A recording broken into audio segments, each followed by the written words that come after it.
Good Saturday to you, everybody. I'm King 5 meteorologist Leah Pezzetti here with a deeper dive into your weekend forecast and get you going for your week ahead. Check out this view from Westport along the coast on Saturday morning. A couple clouds out there on the horizon, but we're definitely looking at some blue sky there. And as we take you around the sound, oh, look at Bellingham. 2 boats on their way out right now. Very envious of those people. It's going to be a beautiful boating day today. Oh, look at that, a car on the runway at Payne Field. Wow, it's an exciting day. We've got a lot to talk about, but let's talk about the sky. That's obviously why I'm here. We do have some clouds there on the horizon. However, some blue sky as well, and we'll see those clouds clearing into this afternoon. I do want to talk about central and eastern Washington because that continues to be the focus for, really a large portion of the country is keeping their eyes on the Northwest with these fires burning.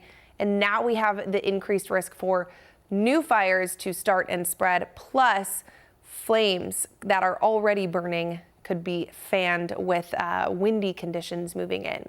So a red flag warning has been issued. Everywhere in hot pink is under this warning.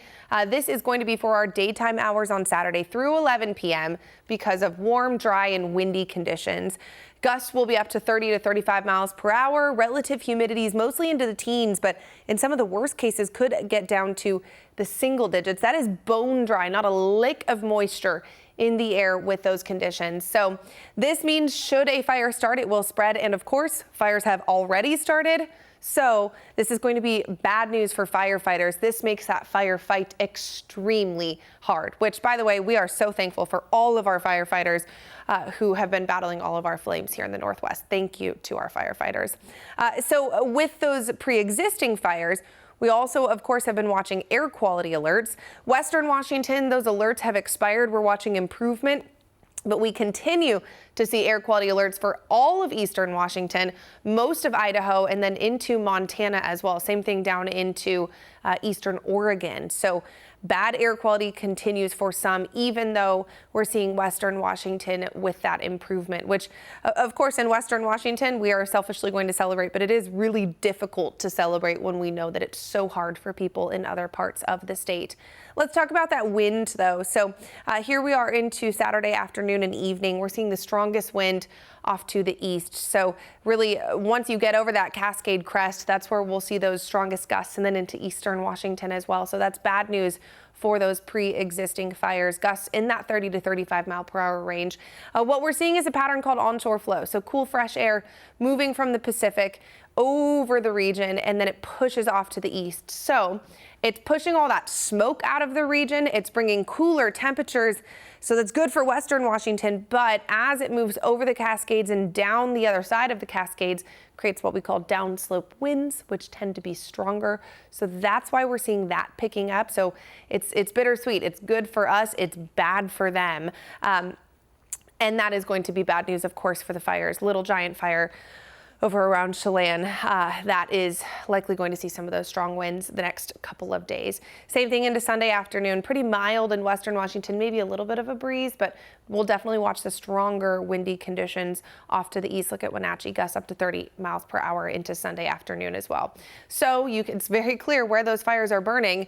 We're pushing all that smoke off to the east. So improvement in western Washington. It's still bad news for eastern Washington. That's where they're continuing to see those smoky conditions. Air quality has recovered to mostly good. Couple spots in the moderate range for our higher elevations for this weekend. But you can see the hazardous air quality AQI levels will be off closest to those fires. So we'll continue to keep an eye on that. Let's talk temperatures. The last couple of days have been warm and hazy as well.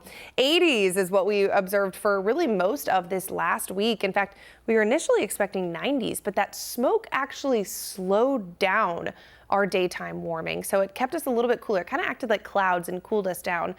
We are going to continue that cool down into the next couple of days for western Washington, but look at off to the east. They're still looking at 90s expected for Saturday. So it's warm, windy, dry, not great news off in to the east. But western Washington, we are looking at 70s into the 80s.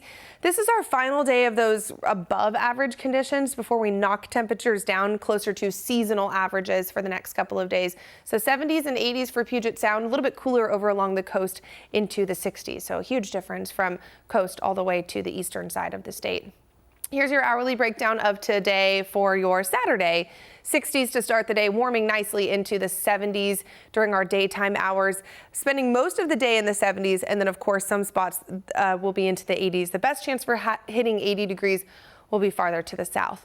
Into Sunday, it is going to be equally bright and sunny. The difference with Sunday is it's going to be a little bit cooler. So temperatures may not even hit the 80-degree marker in many spots. We're kind of right on the cusp down to the south. The low 80s are definitely still possible for many spots in central and south sound, but it's going to be a few degrees cooler than those low to mid 80s that we're expecting for Saturday. So you will likely notice the difference on Sunday. And then we're going to kind of just sit there for the next couple of days. Really no big changes expected, no big rain chances for the weekend and into early next week. So what that means is 7-day forecast is looking pretty mild. There's those low to mid 80s today. Sunday, we're sitting right around 80 degrees, and then that's pretty much where we're going to sit for the rest of the weekend into the first half of this upcoming week. Is just a few degrees of change each day, but overall 80 degrees, give or take a little bit, which is right on track with normal for this time of the year. Our average temperatures at SeaTac for this time of the year is upper 70s. So looks like we are going to have a seasonal week ahead. Great news there. Enjoy it, everybody. But have a great weekend. That was an extended look at your forecast. I hope you all can get outside, take a deep breath of some fresh air in western Washington, and enjoy the weekend.